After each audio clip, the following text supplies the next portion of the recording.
It's February 28th, 2025. The time is 5:06 PM. Calling this meeting of the Westport School Committee to order. If we can stand for the pledge. I pledge allegiance to the flag of the United States of America and to the republic for which it stands, one nation, under God, indivisible, with liberty and justice for all. Thank you, everyone. Under Mass General Law, Chapter 30A, Section 20F, this meeting is being recorded. First, we will take comments and statements from the public, if there are any. I'm just here. Someone asked me to Great. come, so Oop. I'm just here to see the whole Great. process. Well, we appreciate you being here. Thank you. And this is my Great. Good to meet you both. Thank you. Okay, the next item on our agenda, we're going into our informational agenda. Item A, discussion of school committee process for large expenditures. Mr. Thrasher, this was an item that you had requested.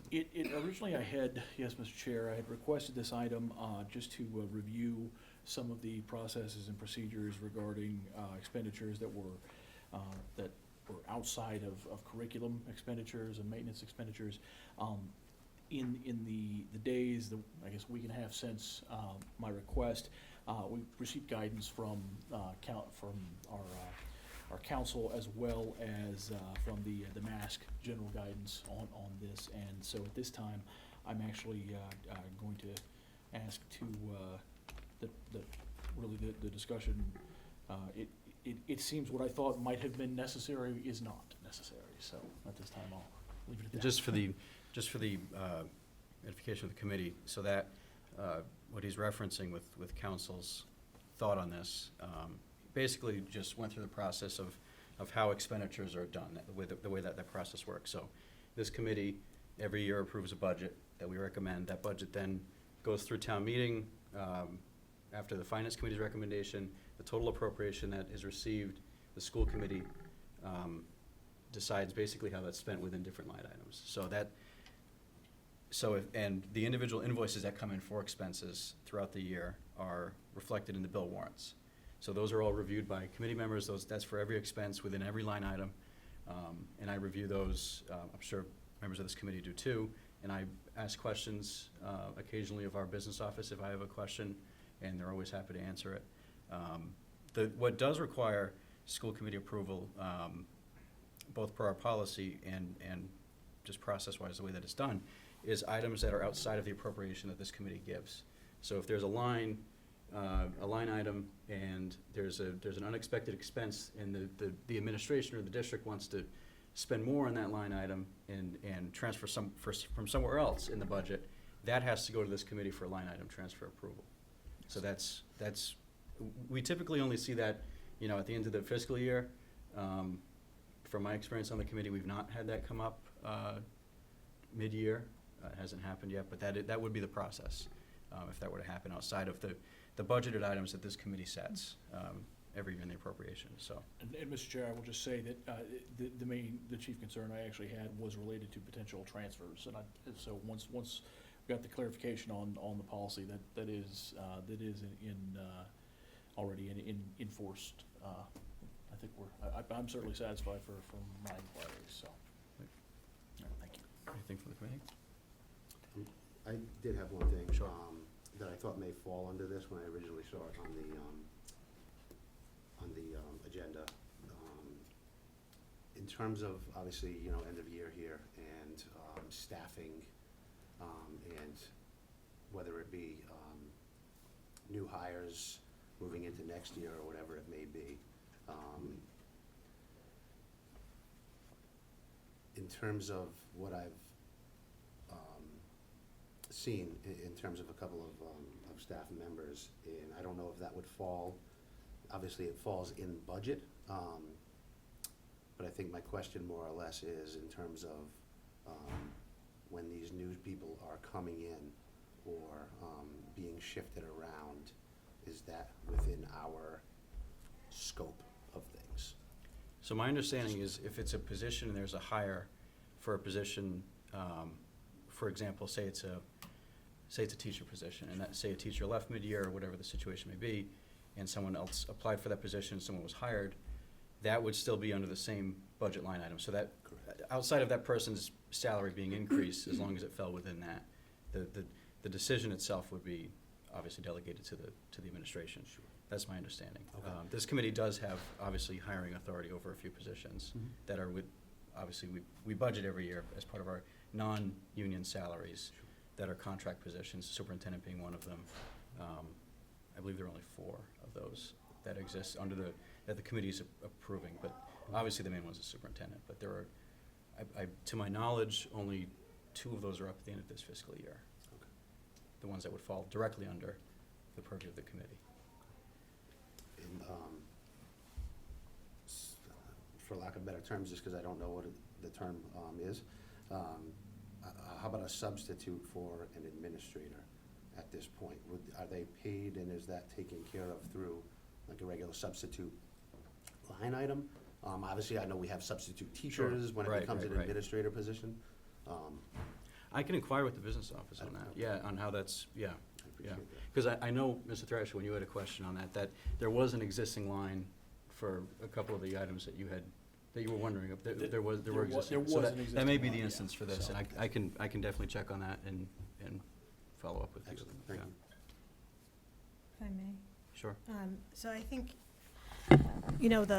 the budget, when we look at it and it's approved at the beginning of the year, that's for, all the different line items. So if there's let's say someone leaves mid-year or whatever that might be, there may be salary remaining from that line that could be utilized for substitutes.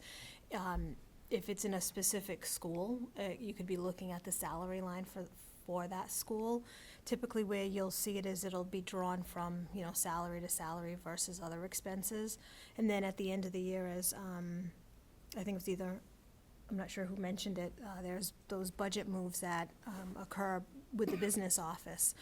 The one thing that I'll say is when I first started on the school committee many years ago, I met many times with the business office, and they would always go over the expenses. I would, send them an email and say, these are the questions I have. Then I'd go and meet and actually look at the purchase orders just because I wanted to know more about it and have a better understanding. And just from my experience with them, I see the professionalism that they have and the care that goes into it. Having a position, in an accounting and a business office, you have to have a high level of integrity and professionalism. And the individuals in the Westport Community School Business Office have that.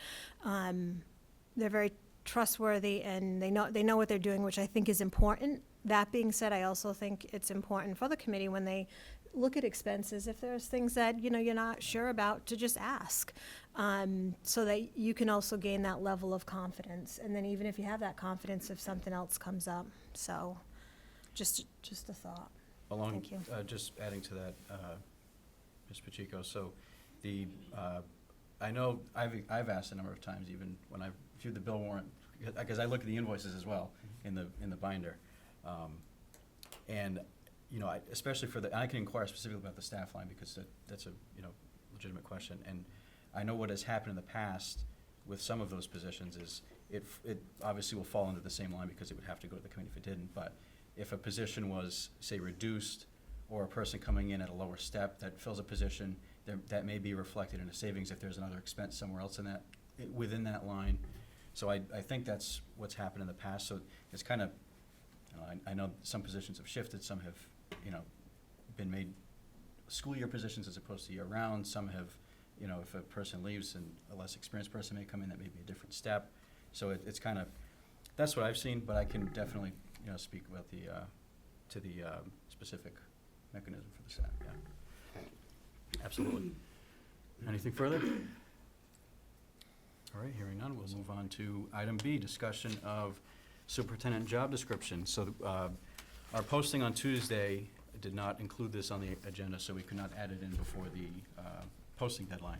So that's why we're meeting tonight to discuss this item. I want to thank first our Human Resources Director, Krista McDaniel, for putting this together for us and doing her due diligence with research and looking at other districts to compile this. So the committee was sent this, I believe, a couple of weeks ago when we were first going to discuss this item. don't know if the committee had feedback on this, on any particular parts of the job description. How many Um, people are gonna do this job? I'm just kidding. I know. Yes, yes. So there are, Kristen, do you just want to speak to some of the, I know you provided us with two different documents here. Could you just speak to that? Yeah, the reason I provided with two different documents is we could post it either way. We can post the full description, which, as you can see, is rather lengthy, or we could post a reduced job description just to advertise. So, Okay. you know, when I look out for postings for superintendents, I see them both ways. Okay. Is there any one way that you see more than the other, or is it kind of just It's mixed? about, Okay. Okay. split. Maybe, Do you- maybe a little heavier on the reduced. Okay. Yeah. Do you ever see a reduced one that references a more comprehensive job description, or is it? No, I would Okay. say if we do the reduced one, then when we start the interview process, we want to make sure they see the full job description Sure. before the interview. Right. Yeah. Okay, sorry, so this is the one that will kind of be advertised, but then It this could be is the either one. actual. It could go either It could be way. either. So she's saying that this one is a reduced version of the other, but she has seen it both ways with the posting. Is it for us to make a decision on which one, or? I think so, at least for posting purposes, we would want to. I think regardless, the applicants would be provided with the lengthier one, either way, obviously prior to interviewing, but, The last time we posted for this position, it was a reduced okay. one. Mr. Chair, I actually, I may be in the minority here, but I would say I would actually prefer if the full Me too. description be posted. I do see just a couple of nuances here that I think are really important to include. For example, under qualifications and requirements, there is the second bullet point on the reduced, or the condensed version says a valid superintendent certification license, whereas on the extended document says, superintendent, assistant superintendent license, or eligibility for such a license. And I think that's really important to make sure that we're not potentially limiting the field of applicants to, if there are those who are out of state but would be eligible for such a license immediately. So that's just one thing that jumped out, but just as a general rule, I think I would rather the extended description be posted. Is there a cost difference in regards to posting? No, so I post on School Spring, and then Indeed picks that up. And then there are 4 other organizations that I'm going to reach out to. I've not reached out to them. I'm not sure if there is a fee. I don't think so. Mass. There's another one, New England School Development Council, and Mass Municipal Association. I don't believe they charge. And those, the aggregate one that you mentioned, School Spring, that posts to the others, that's part of our pre-existing account that we have with them, right? That's So this would be correct. posted as if it were any other, Any other position, okay. right, yeah. yeah, And, someone in education would know to look on School Spring. sure, right, And then Indeed trolls and they pick up the posting. right, okay. Another Sure. question. So, Attorney Thrasher had mentioned something that I think's important. I just want to maybe have a little discussion about, where it talks about the Mass Superintendent, Assistant Superintendent license or eligibility for such license. If someone does not have that license, then that means they have not been a superintendent before. Is that correct? I think she's referring to the Massachusetts part of it, right? So that, The this I think this would be the for, Chris's my point. specific point is the Massachusetts part, not necessarily, not the licensure itself. not the licensure, or I'm basically don't want to limit it to just individuals who have had superintendent experience only in Massachusetts. Okay.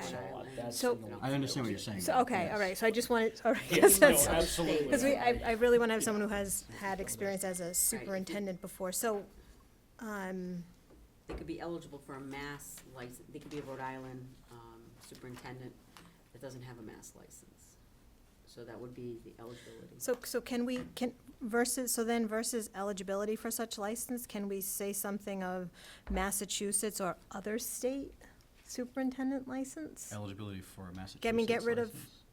Well, if we got rid of yes, so I just don't know how to maybe say it where they can say, you can say that they've superintendent licensure in another state with eligibility for Massachusetts licensure.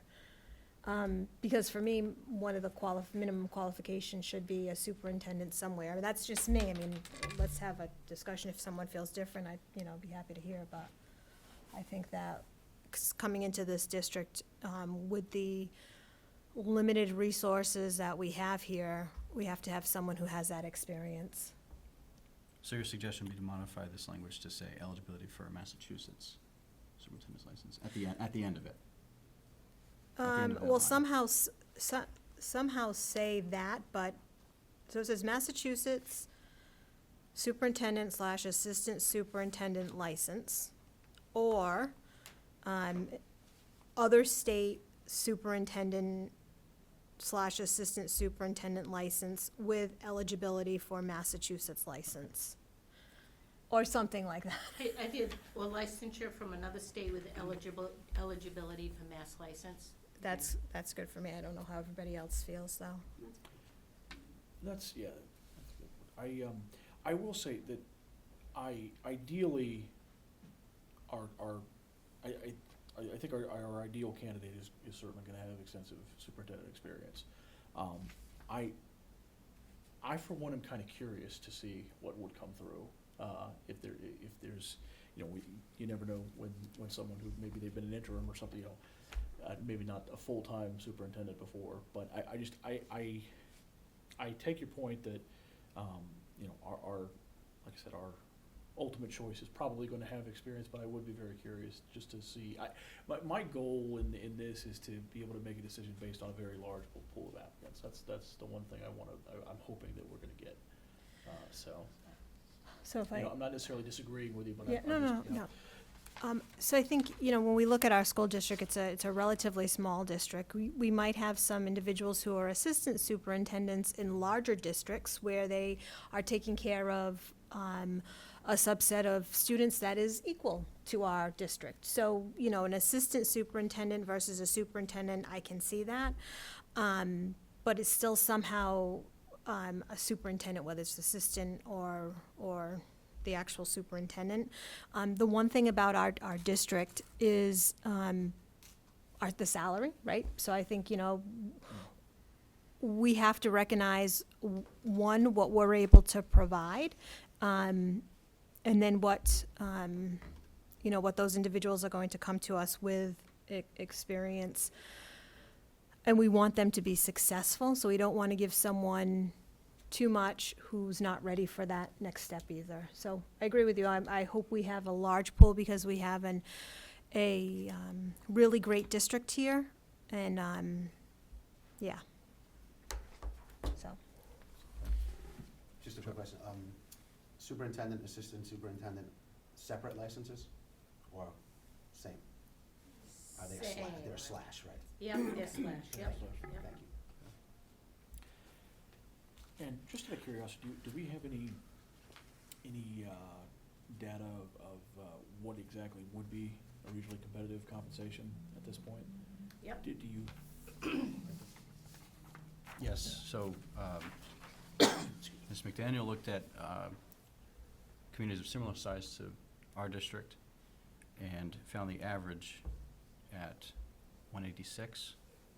And that includes, so that data includes both Westport, Somerset, Swansea, Dartmouth, Bourne, Carver, Wareham, Acushnet, and Fairhaven.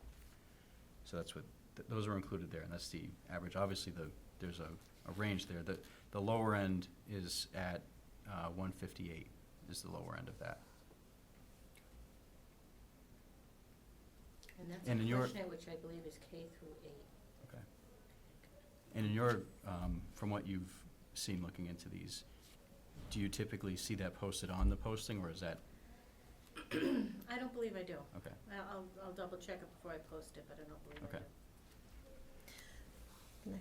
So, all of the salaries, I believe, are posted somewhere online. If it's not within our budget, it must be somewhere online because it's a Yes. town. So I would imagine that, because you found those. So I would imagine as a superintendent, if I was a superintendent, I'd do my due diligence and look so that I know what I'm, if I'm expecting 250,000 dollars for this year, it's probably not the place you want to apply. But, yeah, so. The other thing that I had asked Ms. McDaniel to look into was the average length of the posting, that how long are applications accepted for?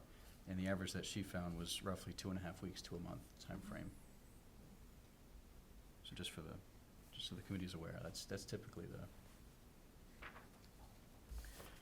And, Mr. Mr. Chair, through Yes. you, I'll ask, this is, should we approve this tonight, which I'm sure we're going to at some We should point? take action on the posting, yes. Yes, and once that is the case, so we can expect this to be up Monday at the Yeah. latest at this point? Okay. Yeah. So do we, Mr. Chair, do we want to go ahead and include a deadline for submissions on this posting? Would that, or, Or it's until picked, whatever they call it. that's what I'm. What is the yeah. pleasure of the committee on that? What are the thoughts? I My would say- thought is to include a deadline, but add that additional language. I would say Right. even, like, a preferred, application, Sure. preferred, I was, we always have preference to applications until received. committee pick, choice or whatever. That way, if you need to be a month, or if you find it's something in 3 weeks, whatever. This way you don't have to hold yourself if you say, okay, this is a perfect person, now you have to open it until that other day. So, if I may, so we're just approving the job description, and a job description usually don't have a date of, of when an application's due. So I Right, would say, yeah, suggest that was we more for the posting purposes, but, yeah. approve the job description, and then in regards to the posting, didn't you do the whole timeline that indicated everything? Yes, for the search committee process, yes. That didn't include necessarily the acceptance period for the applications. Okay. I mean, the committee could act on a posting deadline as well. I mean, that's, I guess And let that, or we can, I mean, would be fine, Kristen could take it. take that on. Yeah, I could Yeah. take the timeline and work Okay. off that. Excellent. The one concern about putting a deadline is if someone submits after the deadline that we really want to, or that you all want to interview, it's after the deadline versus, Right. open until filled. So I'll leave that as, being the HR expert, what you put in there, so this way we don't rule anybody out, you know. Mr. Chair, I would say I definitely would like to see, some language that says get them in as quickly as possible, but I agree, it should not be a hard and fast deadline. Because again, the goal is not to The wording limit can work with the pool that we have, so, Okay. Kristen to come up with something with the chair, yeah, that's, or you chair. or even, or well, You chair. that's true, of the, committee, but I mean, I would certainly defer to your expertise on that, to see what you think would work the Can I best. make a motion? Again, my goal is to be able to hold the process to the original timeline that was set up, and I know we're kind of a couple weeks beyond where we Right. were originally thinking, just because, Mhm. life happens, things happen with everyone, so we had to change the meeting days just ever so slightly, so. But did you see any, were there any clear differences between the 2018 version and what you would recommend we use today? No, when I looked at the So- 2018 version, actually, I was kind of happy that it was 2018. Indeed. And not 1918. Absolutely. So, no, it looked pretty accurate to me. Understood. Mr. Chair, at this time, I believe I would move to approve the job description, we'll call it the full version of the job description as the posting, if that's in order at this time. Now, does your motion, is that including the as amended by Ms. Pacheco's recommendation, or under the qualifications section? I am or- about 99.9% sure it is or Dr. Pacheco, could I ask you to just Repeat that. repeat that, exactly what that Sure, language would be? it was just, so a mass superintendent / assistant superintendent licensure, or other state assistant superintendent licensure with eligibility for Massachusetts licensure. That works. So would that be included in your motion? That would be included in my motion, yes, indeed. I'll second that motion. Okay, motion made and seconded to approve the job description posting as amended. Is there any further discussion? Hearing none, all in favor? Aye. Aye. Opposed? That's unanimous.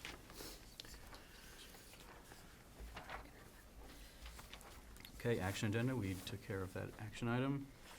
Routine matters, correspondences and notices, I have none. Topics chair cannot reasonably anticipate 48 hours in advance of the meeting, there are none there. That being said, I will entertain a motion to adjourn. I'll make a motion to adjourn. Second. Motion made second, is there any discussion? Hearing none, all in favor? Aye. All right, the meeting's Aye. adjourned.